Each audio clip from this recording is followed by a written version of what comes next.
Okay. I hope everybody's opened up to Perek Vav, Pasuk Ches. That's where we left off last week in our analysis of the 6th chapter of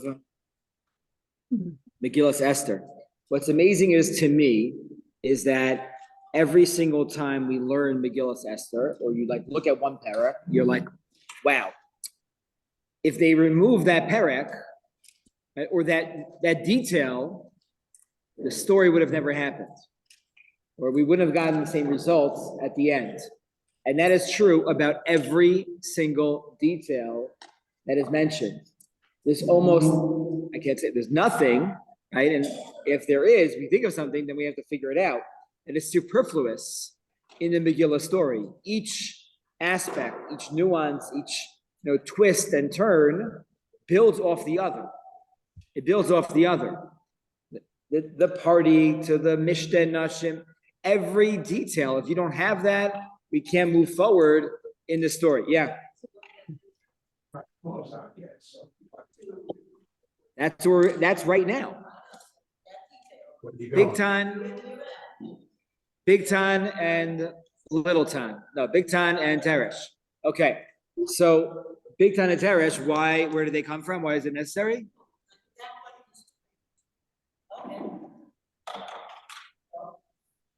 That we wouldn't have known about that. Mordechai would not have gotten rewarded right now. That's what we're up to right now. Yeah.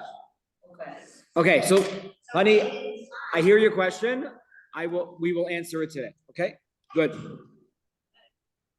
Chapter 6 begins with Achashverosh can't sleep at night. Why can't he sleep at night? Because his wife, who he loves so much, who he's had such a deep and long and affectionate relationship with, not really, but I guess in his worldview he has, and she keeps inviting him to these parties with Haman also invited, and it's so weird. She risks her life to invite him to a party, just to invite him to another party. What's going on here? He can't sleep in it. He can't sleep in it. While this is happening, right? Mordechai is clueless as to what's going on. All he knows is they did their part. They davened and fasted for 3 days. And he's waiting for an answer. And Haman has a new plan in which his wife advised him to make a tree 50 amos high to hang Mordechai on, because that's the way we get rid of the Jews, one at a time. Especially, we'll begin with the leaders. So Haman can't sleep at night. Also, Midrashim point out, we said everybody can't sleep at night, because when you don't know what's going to happen next, right? We have anxiety. We can't sleep at night. We're nervous about everything else. So Achashverosh asks that he has readers that read to him at night. So I guess before they had Audible. When he had Audible, I guess someone could read to him. Okay, now actual people read to him, and they're reading to him. And while this is happening, Haman is pacing outside of his palace, of his bedroom, and they tell him that somebody saved his life. His name was Mordechai, and Mordechai was never rewarded for this amazing, great deed to save the country. So then Haman jumps in. What's going on here? Mi b'chatzer. Hi, it's Haman. What's going on? I have a great idea. You have a great idea? Pause for a moment. I need to ask you a question. So, honey, now this is just a snippet, right? Snippet.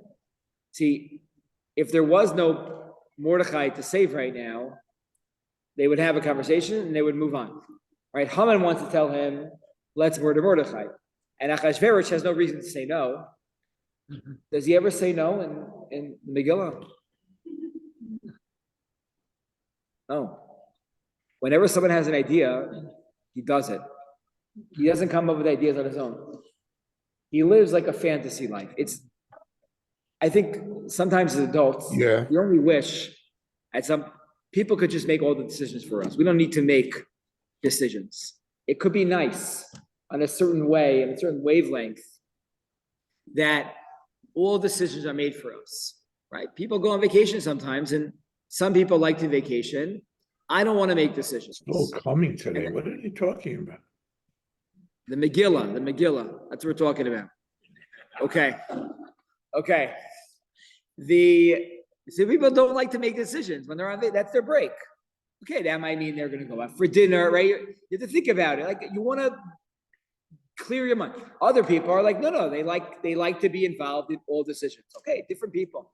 So Achashverosh did not make a decision his whole life.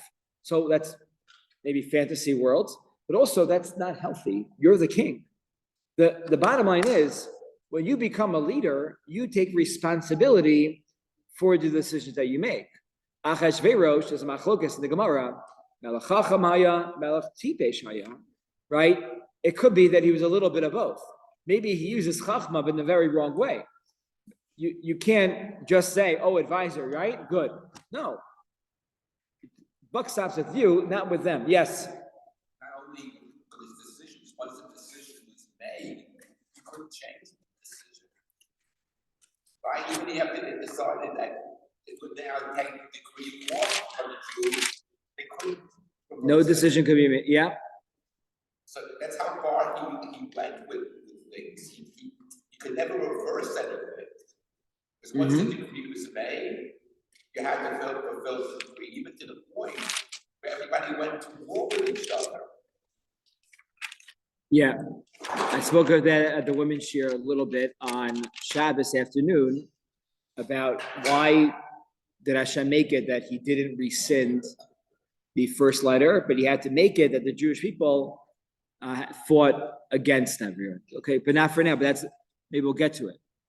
Okay, so he says, Haman says, you have a question? I have a question. Good. Pasuk Ches. Pasuk Zayin, we'll begin with. Vayomer Haman al Melech, Ish asher hamelech chafetz bikaro.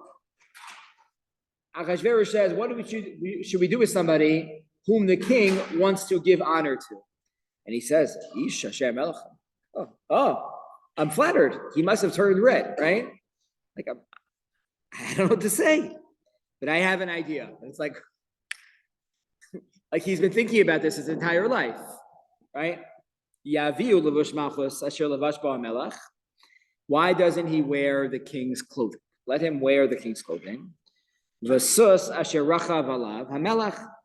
I want if you're a sports fan, one of the most expensive, besides for going to games, things you could purchase is a game-worn jersey, right? Right? The Melech wore the jersey. I could smell like Michael Jordan's sweat in the jersey, and that costs a lot of money. Okay?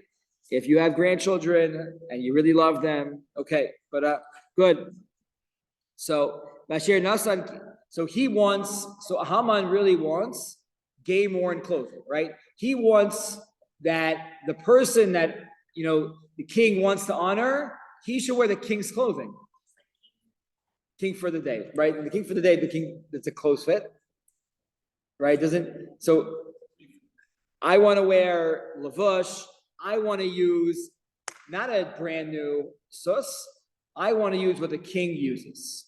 I want the bulletproof, horse. That's what I want. And this is the kicker. And this should have been a sign to Achashverosh that you're a mechutzaf. And to wear the king's crown. What? Are you serious? Would any king in his right mind accept that? That seems to be extremely inappropriate. I want to just acknowledge right now that Janusz is sitting with us. This is nothing short of a Purim miracle. Janusz, happy birthday. And it's amazing that I was afraid to acknowledge it right away, but I'm happy that you're sitting and learning with us today. Okay. So now what does he continues for one more, and then we'll see what his response is. And then I want somebody that works in the king's office. One of the nobility to dress this individual. Put the clothing on him, dress him. And walk him around in the streets of the city. Right? I want this to Rechov Ha'ir generally meant like there was one main drag every city used to have. So today, many cities, Times Square, right? Times Square, Shushan Square, whatever that was, in Rechov Ha'ir. This way, everybody gets to see. The Karu Lefanav. And we're going to call out before this person, Kacha Ye'asel Ish, Asher Hamelech Chafetz Bikara. Right? And the good Baal Korah is going to yell this pasuk out and say it louder than everything else. Kacha Ye'asel Ish, because that's what Haman wanted. Haman wanted a guy that dressed as a palace official that worked right under Achashverosh to walk him around while he was wearing all Levush Malchus, and he would walk around and say, "This is the guy, right, that the king loves so much." Yeah. While Mendy's asking this question, please put one hand on, keep it one spot on where we are, and turn to page 1064. Yeah. One hand is a decree to say, at this point, all the Jews are getting killed. Yeah. Now we say, look at this Jew. Look what he doesn't know it's Mark. He doesn't know that this is Mark. He has no idea. He thinks it's him. He has no idea. No. I'm saying, from his perspective, to do this, doesn't he know that he's doing this for Mordechai, who's a Jew? Let's see his response. I hear what he's saying. And does Achashverosh really hate the Jews? I don't think he had any. I think he just wanted to be in his own world. I don't know. So I don't know how much cheshbonos he has when he's thinking about. It's also for the people also, you can give them a whole year in their minds to say, how are we going to now deal with the Jews? My next neighbor is a Jew. How am I going to deal with them for the next year? And now you're saying we're going to kill them, and then we're going to parade this Jew through the streets because he's a hero. It is upside down. It is. This within itself is it's upside down, right? 100%. So where are we now in 1064? We're in the middle of Parshat Kitetse. So you're going to tell me, oh, Kitetse, right? Relating from Kitetse this Shabbos. Parshat Zachor is the end of Kitetse. It's one more page. We're not going there. But I want to show something to you that I heard from Rabbi David Foreman. Rabbi David Foreman, I'm sure many people have heard of him already. He spoke in the shul a few years ago. He is one of the foremost leaders in the world in Tanakh. And I had the special privilege of learning with him when I was in Grus. Grus is why he's called in Israel. And he was supposed to, with his family, make Aliyah that year. And we started learning how to learn Chumash and Tanakh with him. I spoke too soon. I should have held out. We would have stayed longer. So, okay. So, and we learned how to learn Chumash with him. The only other person that Rabbi Miller, who's the Rosh Kollel, brought in to the boys to teach the young men of the Kollel to learn Tanakh with was Nechama Leibowitz. And she used to, the Kollel guys in Gross would learn with her. And since she passed away, until Rabbi Foreman, he couldn't really find, he said he couldn't find a replacement. What was great about that shiur is that all of our wives were invited to join us. So I think it was Sunday nights and Sunday evenings at the end of the afternoon Seder, and we go to a conference room because he was on Skype. Does anybody remember Skype? Okay. So he was on Skype when that was the way that you connected through video, and he taught us. This is before he wrote any of his Farim, but a lot of what he taught us really is in a lot of his books, especially the Esther. He has one Esther called The Queen That You Thought You Knew. So here we're talking about the mitzvah of Yibum. The mitzvah of Yibum.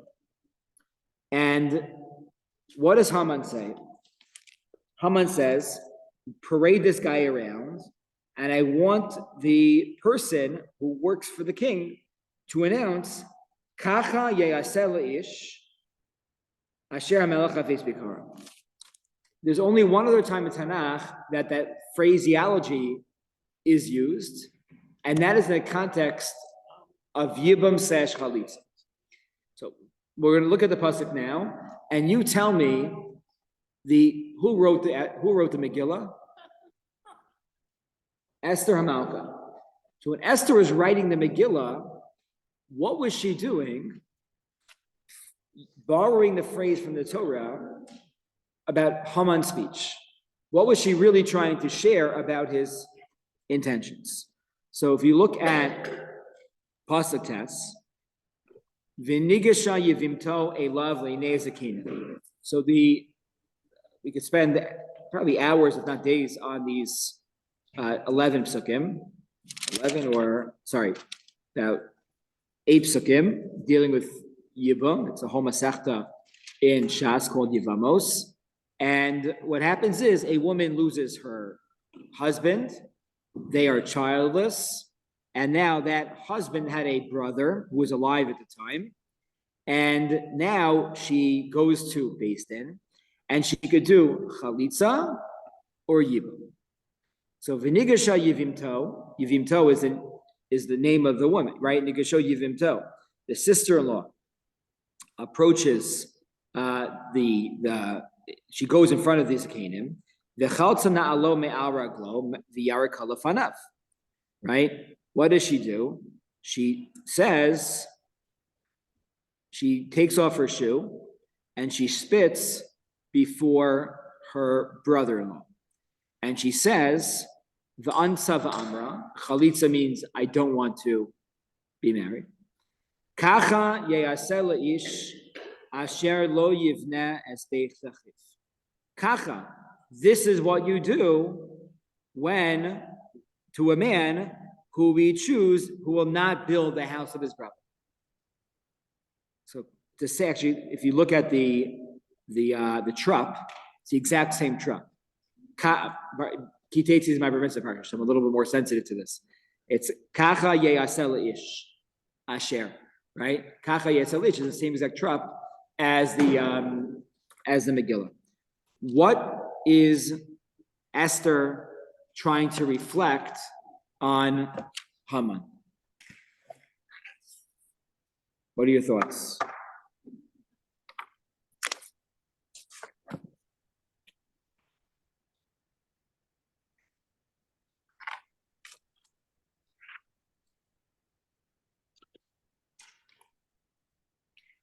I think what Rabbi Foreman, any thoughts? It's gonna cause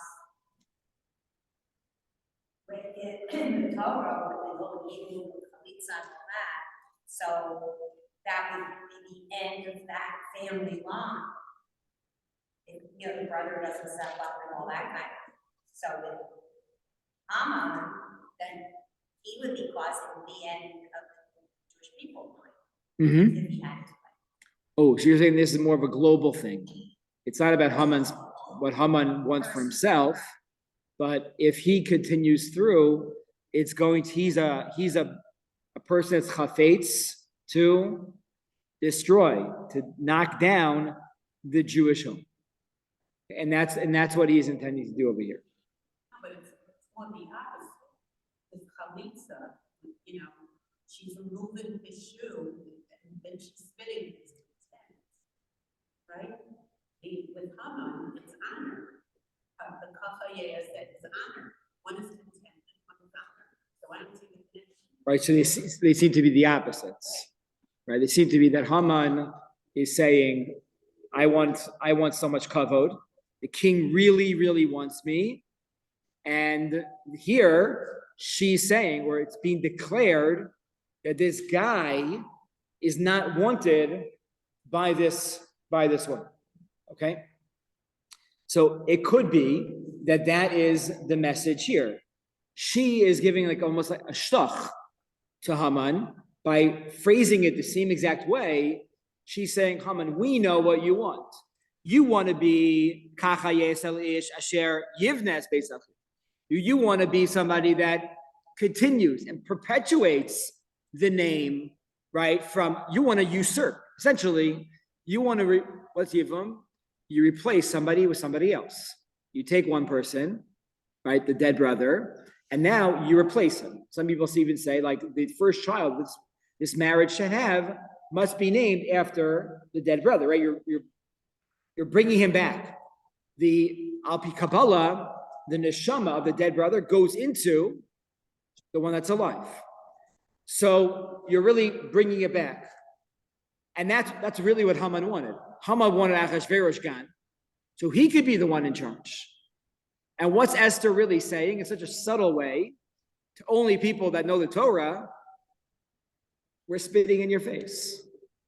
You're not wanted by anybody. It's not the end of the line for Mordechai. This story is going to be the end of the line for you, right? You look at it in a broader perspective, we have the house or the family is mentioned a few times. Most prominently, Mordechai says to Esther, just one parak, two prakim earlier, parak Daled, Mordechai says to Esther, Esther, I'm not really sure why you're here right now as the queen with Achashverosh, but the Jewish people their lives are on the line. Ki macharish acharishi beis azos, revav chatzala yamod laYehudim mimakom acher. And if you're quiet right now, I know the Jewish people are going to survive. I know things are going to go on with or without you. But it could be, miodeya, it could be that the entire reason that you are here is to save the Jewish people. But if you don't even try, at ubeis avich toved, you and your family. It's very dramatic. Sends chills down my spine every single year when we lay in this pasuk. What's at ubeis avich toved? This is really part of a broader discussion here. What happened if we just go back a few generations when Haman is introduced? He's introduced as Haman ha-Agagi. This connects to our Monday morning learning, which is the story of Shaul and Agag. Shaul failed in murdering and killing Agag. Who did Mordechai come from? From Shaul's family. Then Kish, Ishimini. Kish is Shaul's father. So, and these two, Esther and Mordechai, are related. So this is part of a broader picture here. Who's going to be the one to fulfill in the name of their family's house? Who's going to be able to perpetuate the name? Is it going to be Agag, or is it going to be, Shaul? Esther, Mordechai, and Haman. This is now playing itself out in a different generation, but it's something that goes much deeper. So the notion and the subtlety of Yibum here has a lot of meaning for these two families. And when Esther is writing the Megillah with her Ruach HaKodesh, she is saying, history is choosing to spit on you, Haman. History is choosing to take your shoe off, right, and say, we don't want you.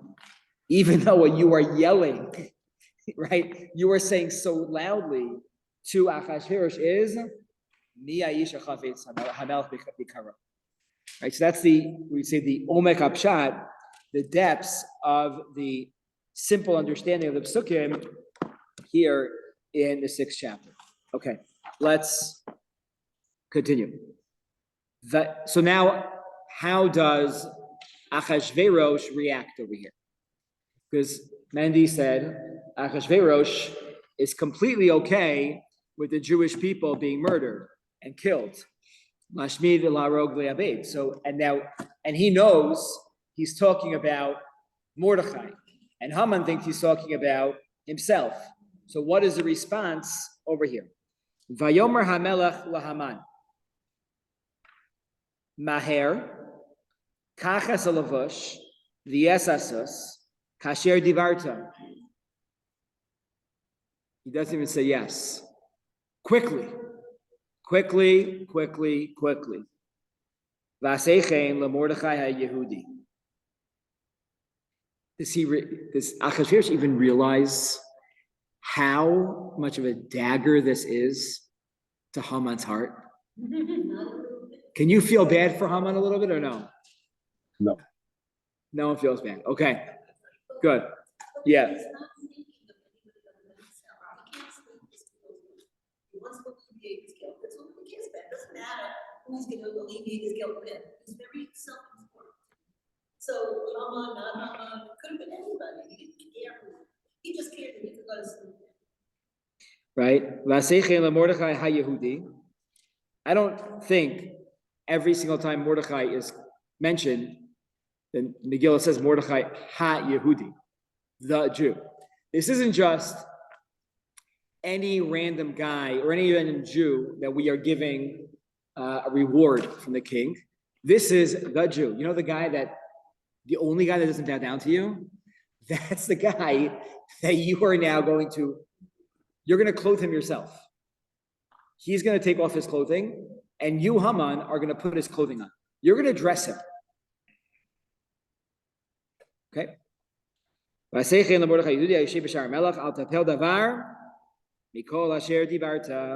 You're going, do not, right? Leave out one detail, everything that you said. Not that I said, I don't remember it. Achashverosh, his memory is probably very fleeting because he's doing something which seems to fly in the face of something he just did much earlier with the Jewish people. Vayikach Haman es halavush v'sasos vayalbesh es Mordechai, and he dresses him. If he says no now, what would happen? What? He'd be killed. See, Haman's still playing the long game here, because Haman still has a standing invitation to a party with Esther and Achashverosh. So even though this is a snag in his plan, he still gets private time with the two of them, in which he could continue his agenda. Vayarkiveu berchov ha'ir. Vayikra lefanav, and he declares out loud, Kacha ye'aseh ish asher hamelach chafetz bikaro. And this is what the king does to someone that he wants. Almost like saying, right, this is like the king is creating like a yibum state with this person, right? Why would the Megillah need to repeat these words? We know exactly what Haman asked Achashverosh to do. It's not lo yivneh, because this is actually happening. So by this happening, Mordechai now has created, not on his own doing, a stronger connection with Achashverosh. Vayashav Mordechai el Shar HaMelech. So he does the job. He probably, Mordechai himself doesn't care for this. It probably takes a minimal amount of time. And then what happens? Mordechai goes back to Shar HaMelech. What's he doing to Shar HaMelech? He's wearing sak ve'efer. He's publicly mourning the destruction of the Jewish people. V'haman nitzchaf el beso. Avel v'chafui rosh. Haman goes back home, sad, an avel. That's strong language. The chafui rosh, and his head is like bent down. Some understand chafui rosh is that his head was very messy. The Gemara Megillah shares here that people came out of their windows to see what was happening with this horse and the person wearing the king's clothing. And when they realized what was happening, so Haman's daughter said, "Oh, my father's plan really worked. My dad is on the horse. It must be Mordechai leading the horse. So she took out the garbage pail from inside the home and she poured it on his head. Okay? It's interesting, they don't have, yes, it says here he went home and he was upset and all of that, spoke with his wife. But it's interesting that there's not an initial reaction. He couldn't say no to Achashverosh. That was already established that he would probably get killed. But the guy must have had a heart attack when Achashverosh said, "Oh, great idea, do this to Mordechai." Yeah. And it's interesting that there's not even like a half a puzzle that says anything about his initial reaction. Right. Long game. Yeah. Well, we'll see here. I think this is they're all key, but here, see, he goes back home and the chevra is there. His wife is home and is ohavav.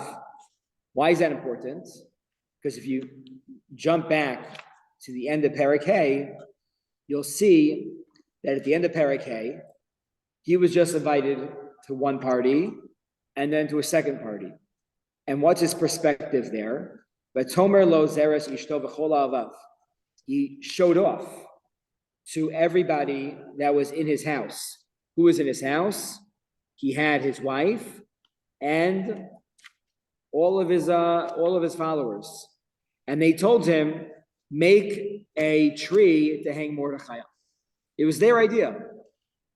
And now he's going home, and the same chevra is there. And he smells like garbage. He doesn't look good. He's a mess. He didn't sleep the night before. Right? Now, he didn't sleep at all because he was so excited about this idea. So he runs from one thing to the next thing to the next thing.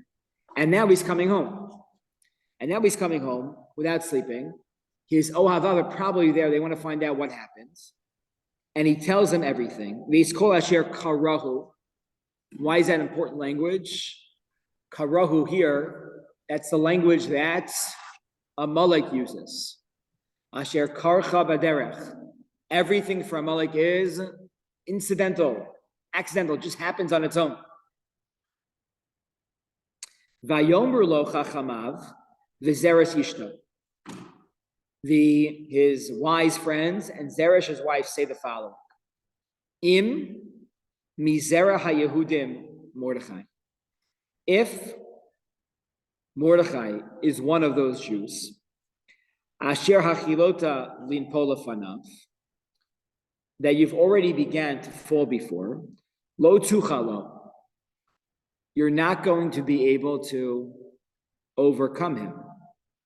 Ki nafol tipol lefanav, you will surely fall before him. All right? It is not it's not a maybe, but it's a definite that you will fall before him. Okay, I just want to highlight this also. This is pretty amazing. Nafol tipol lefanav is not very often used in the Torah. And here, also in Parshas Ki Teitzei, Torah says the following: it's a mitzvah of ma'akeh. It's a mitzvah of ma'akeh that if you have a roof or a porch and it's a certain size, there's a mitzvah that there has to be a fence around it. Now, why? And you even make a bracha on it. Think about a deck. There has to be a certain amount of inches or feet off the ground, and you'd make a bracha. Ki tivne bayis chadash v'asisa ma'akeh l'gagecha. If you build a new home, you have to make a ma'akeh on your roof. Why? We don't want blood on your home. You should be responsible, and there shouldn't be things in your home that are dangerous. Ki yipol hanofel mimenu. Ki yipol hanofel mimenu. Same language here by Zeresh. What's the pshat? Kipol hanofel mimenu means it's not a maybe. It's not if somebody's going to get hurt.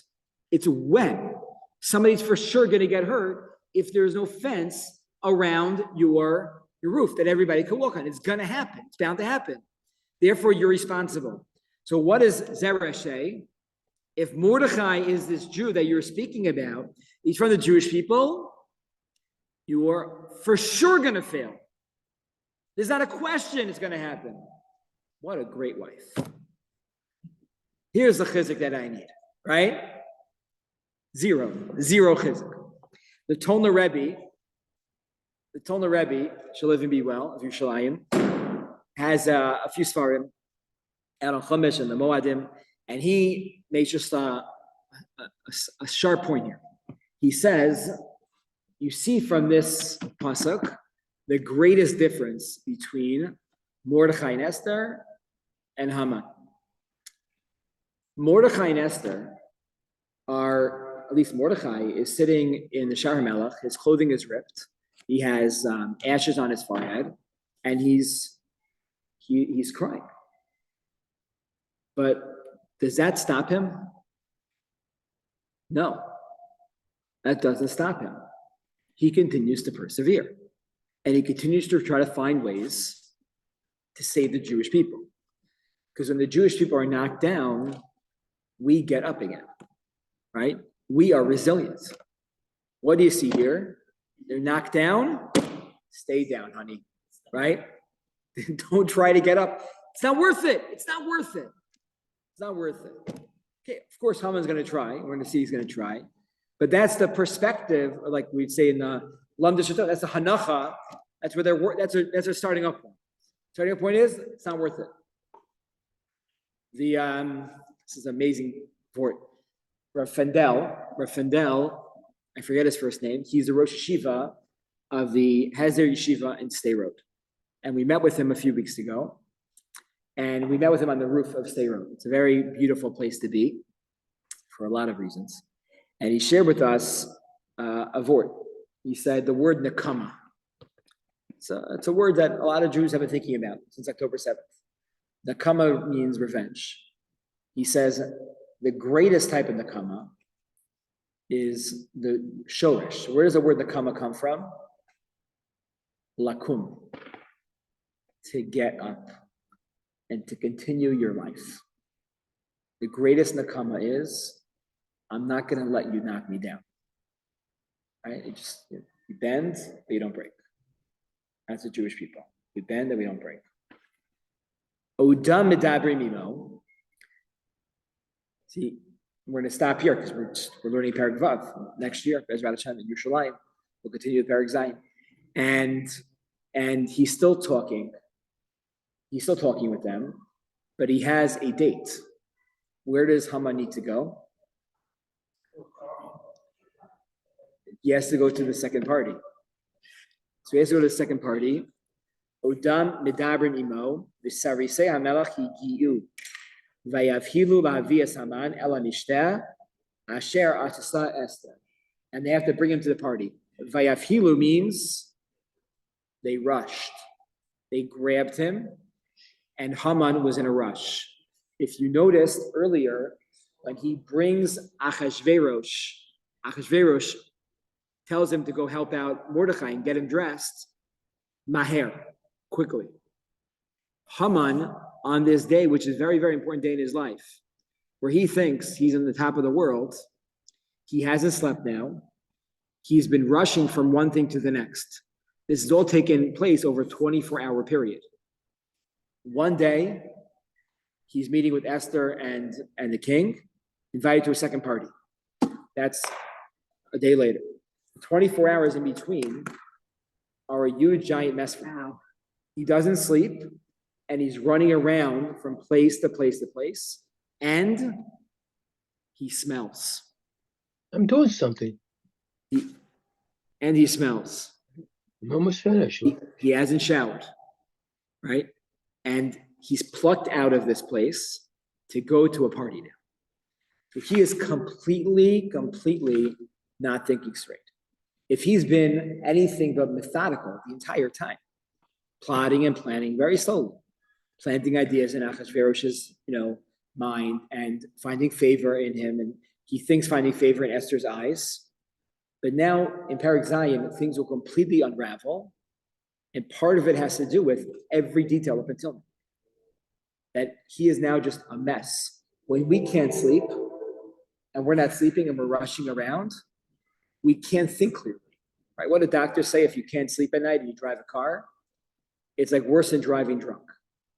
Not advocating for, God forbid, but that's how bad it is. If you didn't sleep at night and then get into a car and drive on the highway, you're not there. You're not clear. Haman himself is going to the most important meeting of his life with half a brain, if not, and no emotional capacity. And that's going to not serve him well when he's going to be accused of things that he was doing and he has no way of hiding it. So you see how Hashem is running and pulling the strings, every detail after every detail, but very much, behind the scenes. Okay. How many they have felt spread is going to get less and less because when they